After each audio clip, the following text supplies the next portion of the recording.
Тогава Йото Йотов от Торос, адютант в 24-ти бургаски полк, вдига войниците на атака няколко пъти и сам той загина.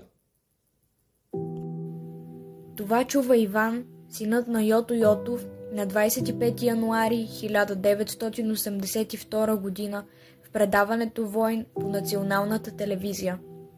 Заедно с съпругата си изпращат писмо до редакцията на телевизията, като ги уведомяват, че той е жив. Моя дядо е роден на 12 април 1920 година в село Торос. Носи фамилно име Славщенски. Баща му умира още преди той да се роди. През 40-та година е все още ученик и започва военната си служба 2 години по-късно с набор 22 в град Фердинанд, днешна Монтана. Завършва школата за запасни офицери и на 29 декември 1943 е произведен в чин фелдфебел школник със специалност тежко картечник. Изпратен е в Кавадарци, днешна Северна Македония. Мила мамо, изпращам ти този изглед, за да имаш поне малко зрителна представа за града, в който се намира. На 26 септември 1944 година кандидат офицер Йото Йотов е мобилизиран и се явява на 9 януари 1945 година. Назначен е като командир на взвод от 2-ра рота на 24-ти пехотен черноморски полк, който участва в успешно проведената Дравска операция и боевете при Драва Соболч. С поверителна регентска заповед номер 34 от 3 март 1945 година е повишен в чин подпоручик. В дневника на 2-ра рота са записани по дни и часове събитията, свързани с Дравската епопея.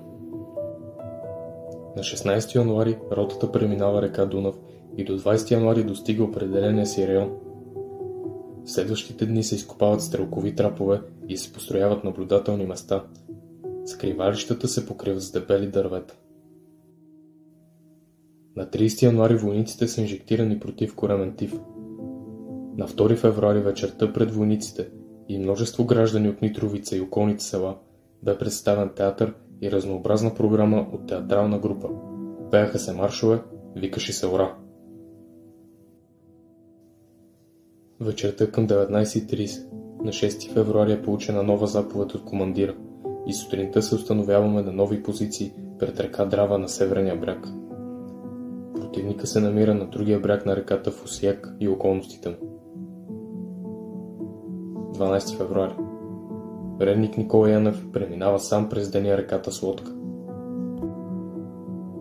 На 18 февруари, вследствие на затопляне на времето, снегът започна да се топи и прииждащата вода стана враг номер 2 за нас. Водата ни заобиколи от всички страни. Бяхме откъснати от обоза. Можеше да се минава само с каруца или лодка. Водата запълни землянките и окопите. Наложи се да се копаят нови. Водата за нас представляваше по-опасен враг от противника. През нощта част от войниците направиха мост, за да можем да се изтеглим.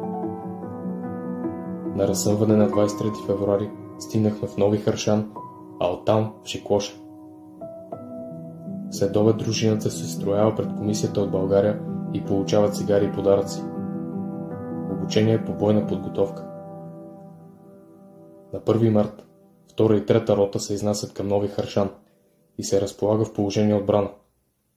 На 3 март празнуваме празника на освобождението на България. Подбират се проявени чинове в борбата срещу германците, да се обадят по радиото на близките си до България.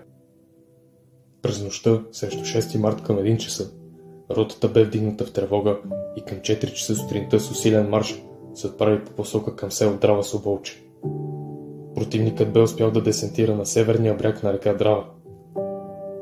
Към 8 сутринта ротата бе на определеното й място и преди още да бе успяла да вземе позицията си, бе изненадана от противника и бе принудена веднага да започне бой, в който изгубиха живота си наши другари. Към 10:30 започна атака. Противникът бе принуден да отстъпи чак до горичката близо до село Драва Соболче. След атаката, ротата получи заповед да се оттегли и заеме позиция източно от село до гробищата. През нощта започна ожесточена престрелка всички разполагаеми видове оръжия. Рано сутринта започна нова атака и достигнахме железопътната линия. Загубите са много и се налага да отстъпим на изходни позиции. Оттеглянето ни дори се превърна в паническо бягство, при което ротата даде много жертви и остави пленници. Благодарение на командирите, положението бе бързо овладяно и противниковата контратака бе отбита.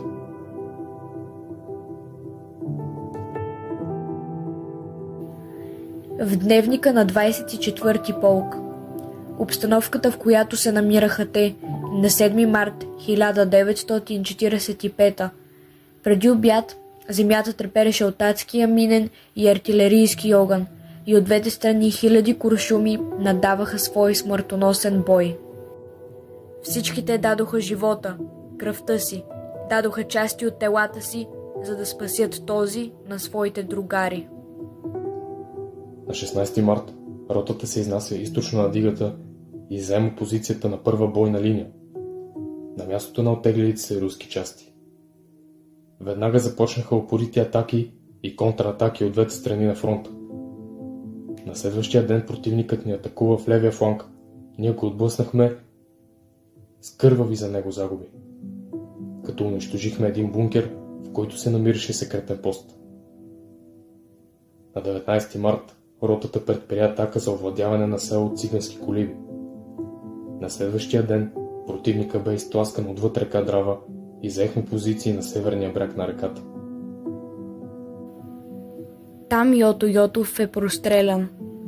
Вражеският куршум преминава през единия и откъсва месо от другия му крак. Взвода продължава, като го мислят за мъртъв. Успява да се скрие зад дънера на една върба, която свързва с приятелката си върба. Така спасява живота си. Откриват го други войници и го изтеглят в окопа. Губи много кръв. След това е пренесен в лазарета и там го стабилизират. С влак е транспортиран до България. Разпределен е към военната болница в Плевен. Възстановява се бавно. На 11 юни изпраща снимка от болницата на любимата си с надпис: За спомен на моето момиче Връбчето. До края на живота си вярва, че те, върбата и любовта, са му спасили живота.